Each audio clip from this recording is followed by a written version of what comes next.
वो शायद हो गया सेव। उसके बाद उसके पहले वाले को देखना ना, मतलब जो भी क्रमांक होगा वहाँ से आ रहा हो ना। ये लिखा है कांच और पारे, यही है ना। यदि किसी द्रव की सतह समतल है तब द्रव तथा बर्तन के दीवारों के बीच स्पर्श कोण होगा ना। मैं एक साथ सबको उत्तर लगभग बताते जा रहा हूँ, समझ में आ गया। ये पता है कि हम पढ़े थे स्पर्श कोण की, जब किसी ठोस को द्रव में डुबाया जाता है तो द्रव की सतह प्राय वक्राकार हो जाती है, या तो उत्तल हो गया, और ये डिपेंड करता है स्पर्श कोण के ऊपर। क्लियर, सब लिखा चुका हूं ना मैं। तो यहाँ पे लिखता है यदि द्रव की सतह समतल तथा द्रव तथा बर्तन की दीवारों के बीच कोण है ना, यदि द्रव उत्तल है तो याद आ रहा है न्यून कोण है, यदि द्रव का तल अवतल है तो अधिक कोण। एक बच गया था कि द्रव का तल समतल है तो सम कोण।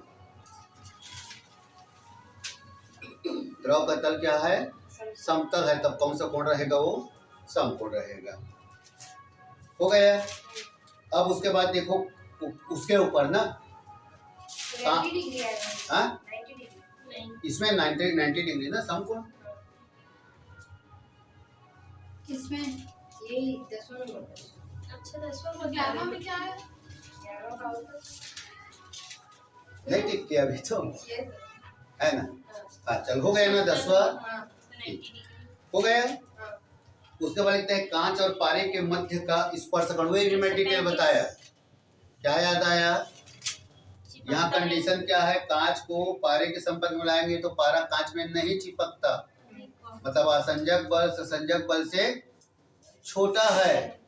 समझ में आ गया, असंजक बल ससंजक बल से छोटा है, और छोटा है तो द्रव का तल कैसे रहेगा, अवतल रहेगा, और अवतल रहेगा तो बनने वाले कोण का मान अधिक कोण का। और अधिक कोण किसे कहते हैं पता है ना, 90 अंश से अधिक और 180 अंश से कम, तब आएगा 135। नहीं तो कोई यहाँ पे कोई लॉजिक कोई सूत्र नहीं है ना। समझ में आ गया ना। तो ये भी पढ़ डाले हैं ना। फिर देखो एक द्रव ठोस को की सतह को गीला नहीं करता, बिल्कुल वही कॉन्सेप्ट है। फिर गीला नहीं करता तो समझ में आ गया, अधिक कोण। गीला करता है तो समझ में आ गया, है ना, न्यून कोण। तो ये क्लियर हो गया होगा ना। उसके बाद फिर अब मैं शुरू में आ रहा हूँ ना, शुरुआत से आओ। 15 सेंटीमीटर त्रिज्या का बीकर 0.075 न्यूटन है ना प्रति मीटर के पृष्ठ तनाव द्रव से भरा है। द्रव के पृष्ठ पर काल्पनिक व्यास पर बल होगा। सूत्र याद आया, T बराबर 1/L, याद है ना। तो F बराबर हो जाएगा TL। ठीक, अब क्या करना है समझ में आ गया।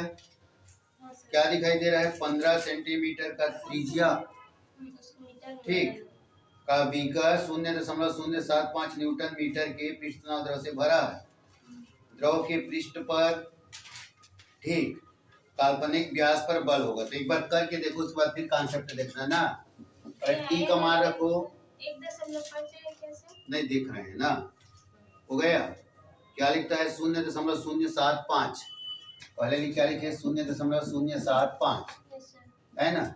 ये आफ्टर किसमें दिया है, M के SI पद्धति में, ठीक है। उसके बाद L का मान रख दिए, कितना रखे, 15 सेंटीमीटर ना। तो 15 × 10⁻², हो गया।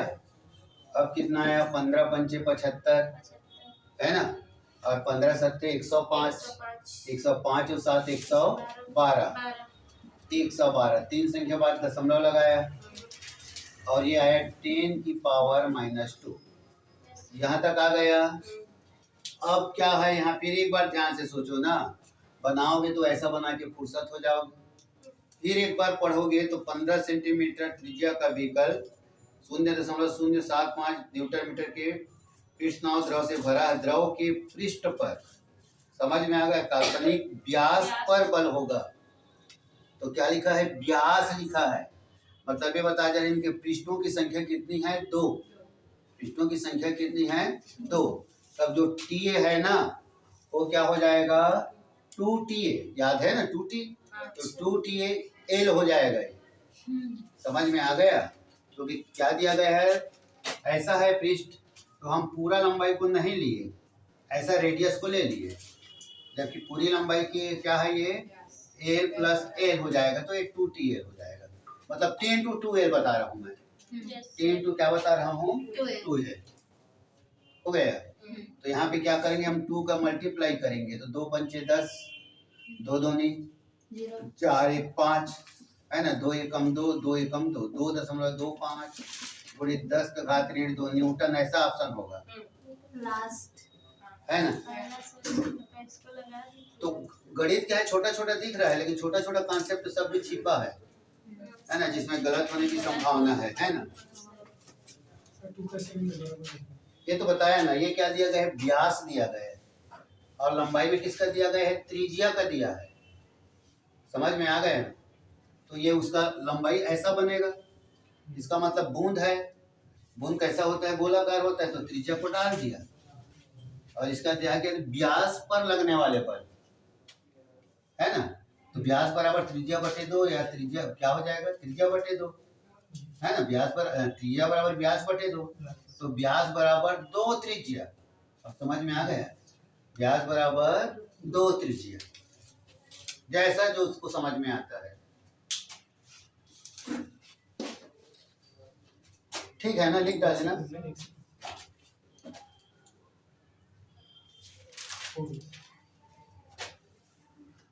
ठीक है।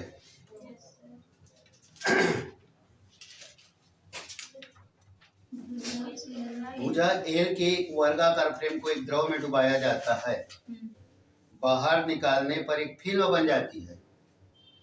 फ्रेम पर लगने वाला बल समझ में आ गया। तो पहला तो सूत्र दिखाई दे रहा है, A बराबर 2TA, पहले से पता है कि फिल्म में, समझ में आ गया, 2 पृष्ठ होते हैं, पढ़े हैं ना। फिल्म में कितने पृष्ठ होते हैं, जैसे द्रव का बुलबुला हुआ है ना, लेकिन कितने पृष्ठ होते हैं, 2 पृष्ठ होते हैं। तो ये सूत्र आ गया बराबर 2TL।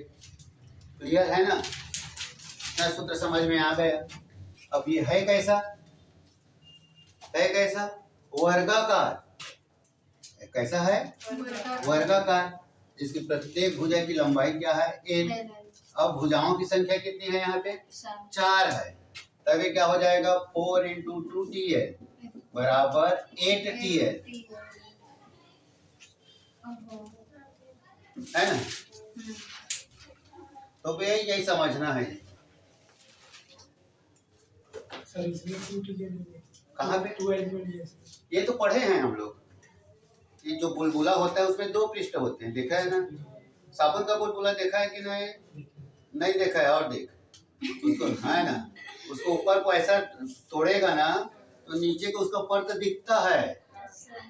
या साबुन में बुलबुला बना है ना, उसको हाथ से ऐसा करके बाहर ले आएगा, क्यों बाहर लाएगा, क्योंकि नीचे भी उसका तल है, पृष्ठ है, लिया जाएगा, ऐसा हाथ में आ जाएगा।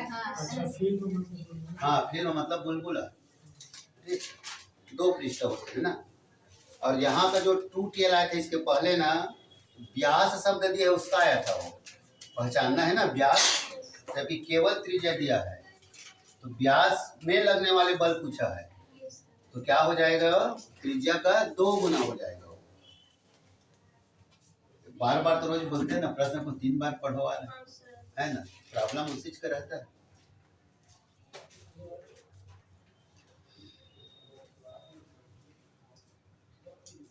ठीक है ना।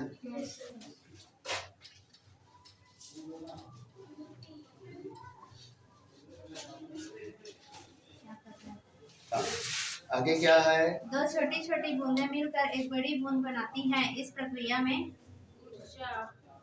ऊर्जा क्या होती है, 2 छोटी छोटी बूंदें मिलकर एक बड़ी बूंद बनाती है ना। इस प्रक्रिया में ऊर्जा मुक्त होती है। समझ में आ गया, ऊर्जा क्या होती है, मुक्त होती है। मतलब समझ में आ जाएगा क्या होगा, ऊर्जा मुक्त होती है मतलब समझ में पहले समझना चाहिए कि उसके ताप के मान में क्या आती है, कमी आती है। ताप, ऊर्जा मुक्त होती है मतलब क्या होती है, पता है ना, उष्मा का अवशोषण का मतलब होता है ताप में वृद्धि, और उष्मा का उत्सर्जन का मतलब होता है ताप में कमी। कोई भी वस्तु गर्म कब हो जाता है? जब वह उष्मा को क्या कर लेता है?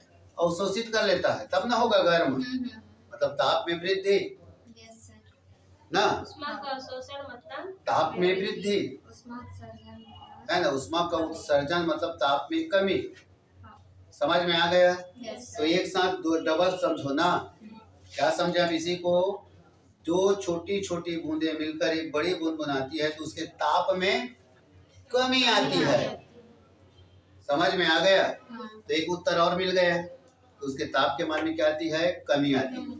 और सुनते जाओ, इसका मतलब और क्या हो रहा है? उसका पृष्ठ तनाव का मान कम हो रहा है। हमेशा एक के साथ 2, 3 ऐसा जोड़ा करो। समझ में आ गया? क्या समझ में आया? जब छोटी छोटी बूंद मिलकर बड़ी बूंद बनाती है तो ताप में कमी आती है, पृष्ठ तनाव का मान कम होता है, ऊर्जा मुक्त होता है। समझ में आ गया? और लगने वाले ससंजक बल के मान समझ में आ गया? ये सब मतलब याद रखा करो। सर, तो इसमें जब एक बड़ी बूंद छोटी बूंदों में टूटेगी तो ऊर्जा अवशोषित मुक्त होती है। अभी तो बोला ना सर, तो बूंदें मिलकर बड़ी बूंद बना रही हाँ, तो इसी का तो बता रहा हूँ। तो मैं वो बड़ी तो बस उल्टा समझना रे, उल्टा समझना फिर, हाँ, वही तो है ना? मैं बताया ना, एक ही प्रश्न से कई ठो प्रश्न बना के उसका उत्तर निकाल सकते हो, है ना? हो गया ना क्लियर? वैसे मैं बताता भी हूँ, ठीक। फिर देखो, एक साबुन के घोल का पृष्ठ तनाव T है, तो एक बुलबुले का व्यास D से 2D तक प्रसार में किया गया कार्य है। समझ में आ गया? अब पृष्ठ तनाव का संबंध बल किससे था? बल से था। अब पृष्ठ तनाव का संबंध कार्य से है। देखिए प्रश्न में मैं बताया हूं ना, हमेशा भौतिक का नियम है, जो जो शब्द आ रहा है वही सूत्र लाना है ना? तो अब क्या करेंगे? W बराबर TA हो गया। फिर क्या करेंगे? अब यहाँ पे दिया गया 4 पाई r स्क्वायर, एक करोगे, है ना? तो T4 पाई r का स्क्वायर, समझ में आ गया? 4 पाई r का स्क्वायर। तो r का स्क्वायर के साथ पे यहाँ पे क्या दिया है? D दिया है। समझ में आ गया? तो यहाँ पे क्या लिखेंगे? D का स्क्वायर, 2D का स्क्वायर, 2D हो जाता है, 2D का स्क्वायर प्रश्न में दिया है, देख, D से 2D हो जाता है ना? तो यहाँ पे मैं लिखूंगा, तो लिखूंगा R1 square minus R2 square, और R2 square minus R square ना। मैं कंसेप्ट क्लियर है ना? जो बड़ा है वो सामने रखेंगे। अब उसको R1 मानोगे, R2 मानोगे, क्या मानोगे, उससे प्रॉब्लम नहीं है। 2D का स्क्वायर माइनस D का स्क्वायर हो गया। फिर क्या आया? T इंटू 4 पाई, ये क्या हुआ? 8 4 D का स्क्वायर माइनस D का स्क्वायर हो गया।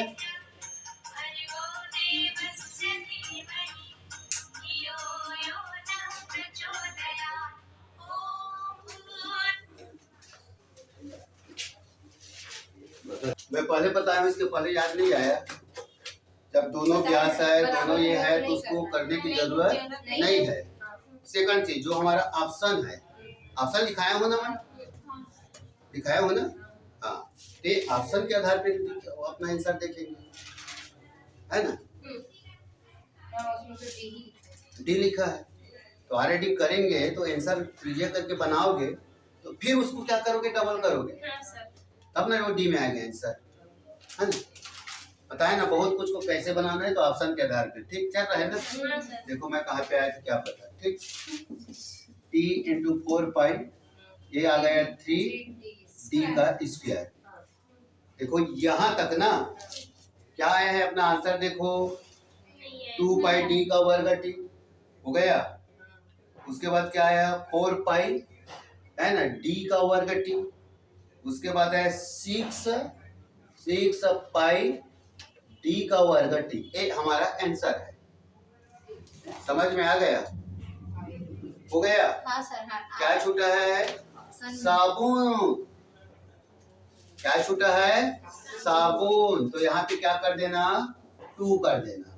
ये दे। अब 2 × 3 = 6 आ गया। हो गया? 6 आया। उसके बाद क्या आया? 40 पाई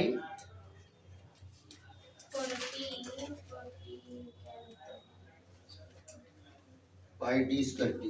एक मिनट ना, पाई डी²टी।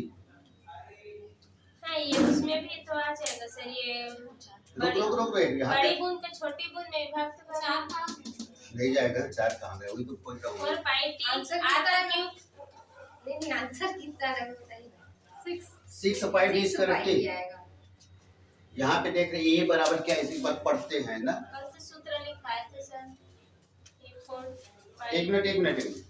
यदि साबुन के घोल का पृष्ठ तनाव T है, देखते हैं एक फोन आता है तो क्या हो जाता है उसको ना।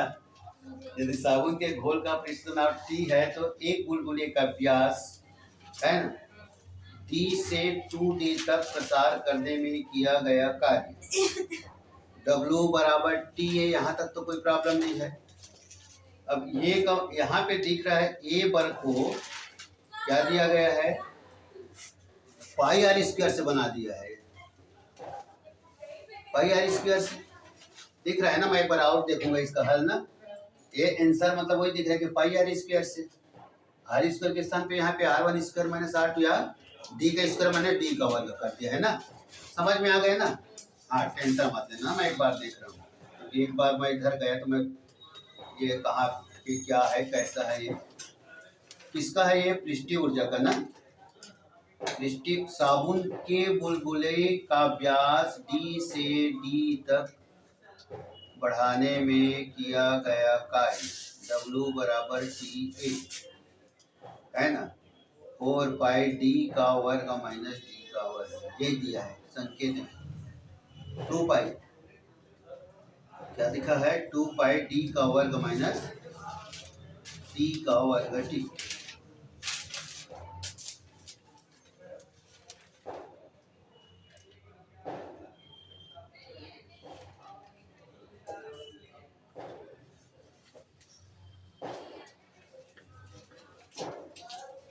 ठीक है।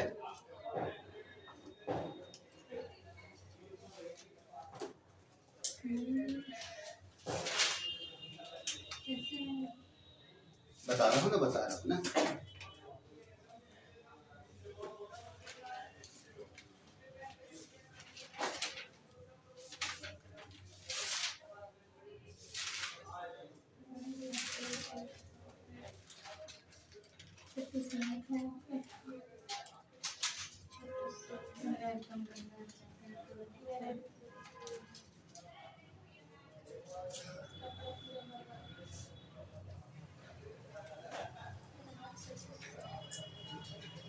ठीक है।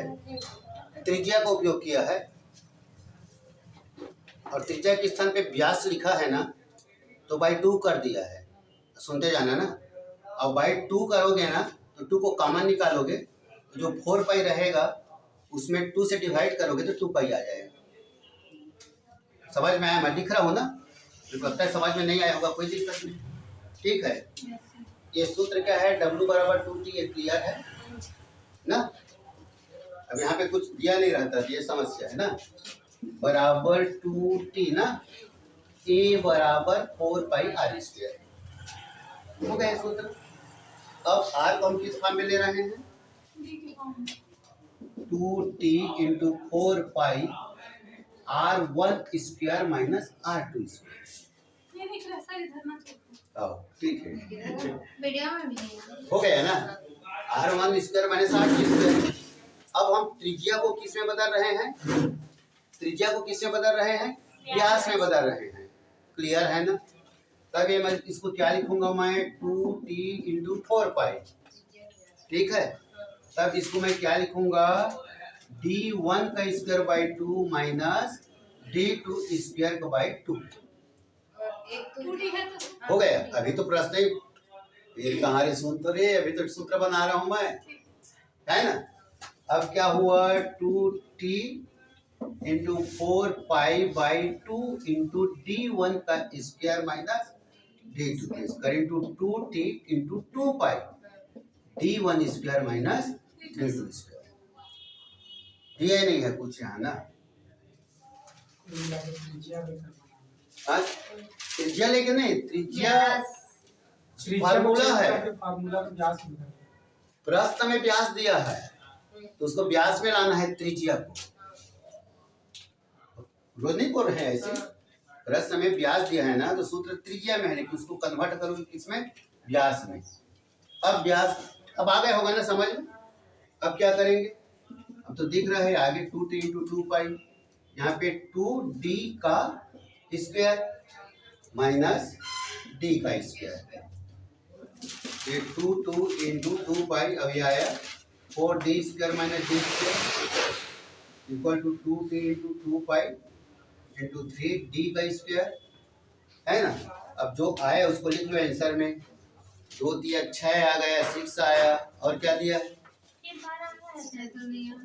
अरे 2 पाई है ऑप्शन में ना, कहाँ गए 6 पाई। आंसर 2 पाई d स्क्वायर t आया क्या? आंसर में क्या क्या दिया है, 2 पाई d स्क्वायर t, 4 पाई d स्क्वायर t, 6 सब पाई तो d स्क्वायर हो t। जाएगा, 12 हो जाएगा। मैं बना रही हूँ तो 2 पाई d स्क्वायर t है। वो 2 को कॉमन निकाल दीजिए तो 2 को 3 से मल्टीप्लाई कर दीजिए, आ जाएगा 6। ये 2 नहीं लिखा है, हाँ वो 2 पाई ये वाला कहाँ से शुरू किए, पूरा नहीं इधर से काट दीजिए ना। ऐसा है। हाँ 6 आएगा। तो अब आ गया आंसर। ऊपर का एक और छूटिए, हाँ उधर।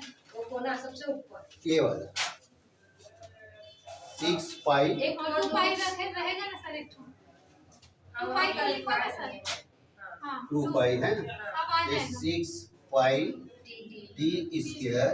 ठीक ऐसा है ऑप्शन में। रुक जा ना, ऑप्शन में दिया है कोई दिक्कत नहीं ना। एक बार समझ है कि नहीं सही है। नहीं, एक बार फिर मैं प्रश्न पढ़ रहा हूँ ना। यदि साबुन के घोल का पृष्ठ नाम T है ना, तो एक बुलबुले दिया है। सुनो पहले ध्यान से, पढ़ो प्रश्न को। हम दो बुलबुले नहीं। अरे साबुन के बुलबुले के कितने समझ में आ गया, एक लिखा है। लगा पाएंगे तो सर अब हम लोग मैं नहीं लगा पा रहा हूँ, समझ में आ गया, कैसे करेंगे फिर? हो जाएगा। समझ में आ गया, हो जाएगा धीरे से ना। ये तो पकड़ना है, टाइम का रेशियो दरअसल जा रहा है, टाइम का समझ में आ गया। बस चलो ऐसे क्वेश्चन का ज्यादा याद इसी पट्टी लिखेंगे हैं? नहीं उधर को उधर को।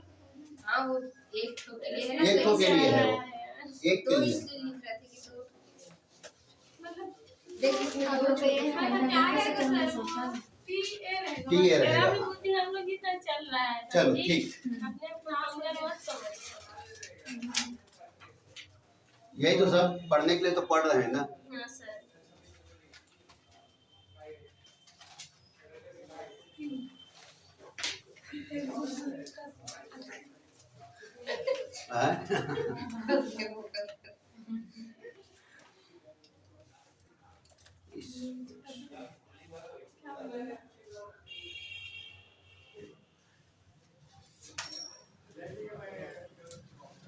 आगे देखो, आगे आगे तो सरल है। अच्छा ठीक,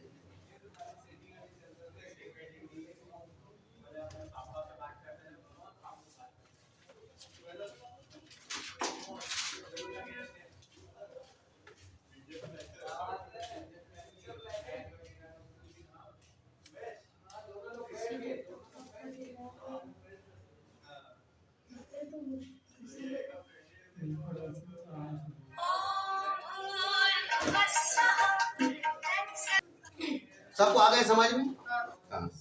उसके बाद देखो साबुन की एक फिल्म के आकार को, आप दीजिए कि साबुन की बुलबुले को बनाने में किया गया कार्य का वर्णन। ये तो बता रहा हूँ, ये तो सब आ गए बोल रहे, हाँ हाँ बोल रहे हैं। बता ना सर एक बार। यार तो कुछ करने नहीं ना, उसको सूत्र लिखना है री। बता, अपडेट करना है क्या? W बराबर 2T है, 2T इंटू 4 पाई R का स्क्वायर। सब अपडेट होगा। है ना? तो क्या आया 8 पाई आर स्क्वायर टी।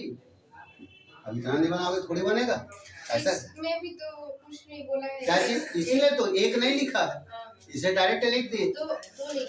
हाँ 2 लिख दिए, 2TA। कैसे जानेंगे? एक लिखा है तो जान लेंगे। नहीं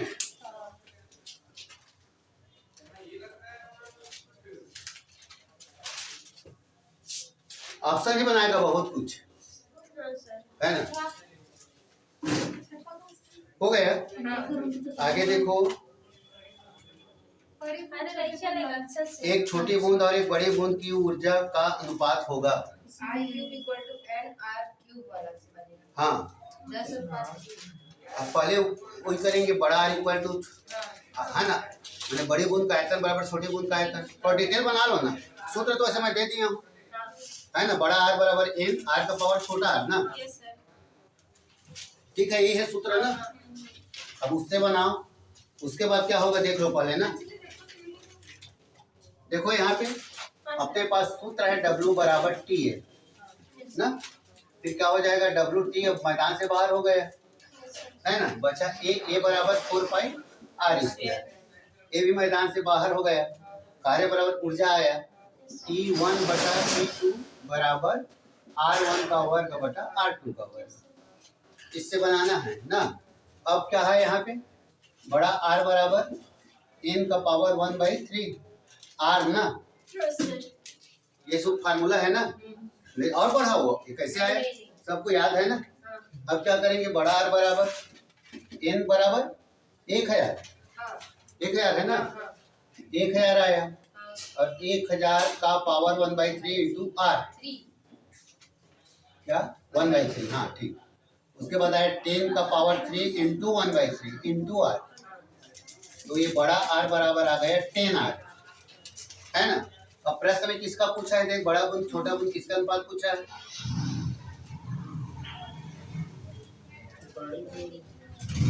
अनुपात ना उसी को एक मान, छोटी बूंद और एक बड़ी बूंद की ऊर्जा का अनुपात होगा। क्लियर है। अब ऊपर वाला छोटी बूंद हो गया और नीचे वाला बड़ी बूंद ना। तो ऊपर वाला छोटी बूंद ना, तो यहाँ पे क्या आ गया, R आ गया, हो गया। और यहाँ पे क्या आ गया, बड़ा R का स्क्वायर आ गया, ठीक। अब यहाँ पे क्या आ जाएगा, R का वर्ग आ जाएगा, और बड़ा R का वर्ग में 10R का स्क्वायर हो जाएगा।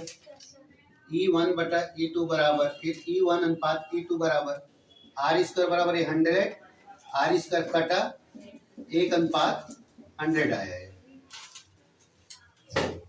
है ना। ये भी प्रश्न के ऊपर डिपेंड है, छोटी बड़ी पूछा तो ऊपर वाले को छोटी, नीचे वाले को बड़ी, बड़ी छोटी पूछा तो फिर ये उल्टा हो जाएगा।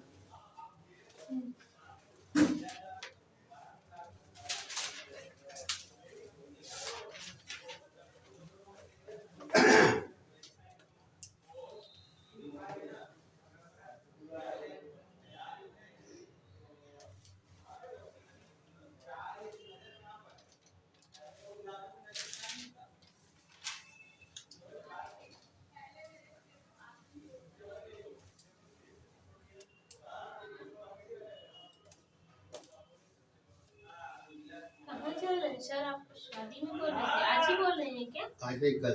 कल है ना?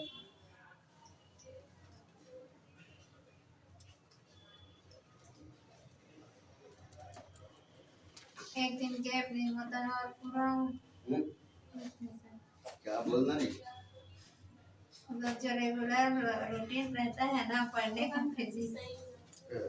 थोड़ा सा के आकार को 10 सेंटीमीटर गुण 6 सेंटीमीटर से बढ़ाता है ना। 10 सेंटीमीटर 11 सेंटीमीटर करने में इतना जूल कार्य करना पड़ता है। फिर का पृष्ठताप ज्ञात करना है। फिर क्या करोगे, W बराबर T है, T बराबर W बटा A, समझ में आ गया ना। अब A दिया है ना, तो यहाँ पे क्या करना है, 2A दिया है, मान लो कितना A दिया है, 2A, तो दोनों A का मान रखना है ना। और उसको क्या करेंगे, घटाएंगे। समझ में आया। एक बार देखो, W बराबर T है ना, T बराबर W बाई A, अभी आधा बना रहा हूँ ना। T बराबर W बटे W बट एक है। टी बराबर डब्लू बटा ए, हाँ ठीक है ठीक है। डब्लू बटा टी नहीं होगा, है ना। अब अपन को पूछा टी पूछा है ना, तो फिर वहीं पे कुल मिला के शुरू से सूत्र को लिखे ना, तब वही ठीक रहेगा। हो गया। अब डब्लू को क्या करेंगे, डब्लू का मान रखो, डब्लू बराबर या इसको क्या कर दिए A1 का स्क्वायर माइनस A2 का स्क्वायर। हो गया। अब A1 का स्क्वायर माइनस A2 का स्क्वायर भी ध्यान से देखोगे तब आएगा समझ में ना। फिर देखो W बराबर A1 स्क्वायर में देखो ना, कहाँ गया प्रश्न मिला, 10 गुणे 6 सेंटीमीटर से बढ़ाकर कितना किया गया, 10 गुणे 11 सेंटीमीटर। 10 सेंटीमीटर गुणे 11 सेंटीमीटर। हो गया। मतलब क्या बढ़ा समझ में आ गया, क्षेत्रफल बढ़ा। तो पहले क्षेत्रफल कितना है, 10 गुणे 6। 60 सेंटीमीटर का वर्ग। हाँ सर जी, हाँ समझ में आ गया। जी जी। और बाद का क्षेत्रफल क्या है, 11,110 सेंटीमीटर का वर्ग। हो गया। अब क्या हो गया, डब्लू का मान रख दे पहले, डब्लू बराबर दिया है 3 गुणे 10 के घात ऋण 4। 3 गुणे 10 का घात ऋण 4 ना। इसको A1 स्क्वायर काहे लिख दिया मैं, वही तो नहीं समझ। ले दे, है ना, क्योंकि ऑलरेडी कार्य है ये, इसको रेडियस से बदलते ना 4πr स्क्वायर, तब ऐसा करते। अब क्या लिखूं मैं, क्या लिखूं, 11,110 110 कर दिया माइनस 160 60 10 छक्का 60 और क्या दिया गया है, सेंटीमीटर का वर्ग, है ना। तो सेंटीमीटर का वर्ग मतलब 10 का घात ऋण 4, 10 का घात कितना गया, ऋण 4। समझ में आया। अब 10 का घात ऋण 4 से ये कटा, ये आया 3 गुणे 50, ठीक है ना, 3 गुणे 50 हो गया। बटा सर में गुणित लिख। हाँ 3/50 हो गया ना। जा रहे हो तो। अब क्या करेंगे, अब बढ़ाते जाओ उसको, इसको मैं यदि 300 बनाऊंगा तो क्या हो जाएगा, ये 10 का घात ऋण 2 हो गया। और नीचे कितना है 50, ठीक चल रहा है ना। फिर कितने बार गया, 6 गुणे 10 का घात ऋण 2। देखो कहाँ तक पहुंचे, मिला 6 गुणे 10 का घात ऋण 2 न्यूटन गुणे मीटर।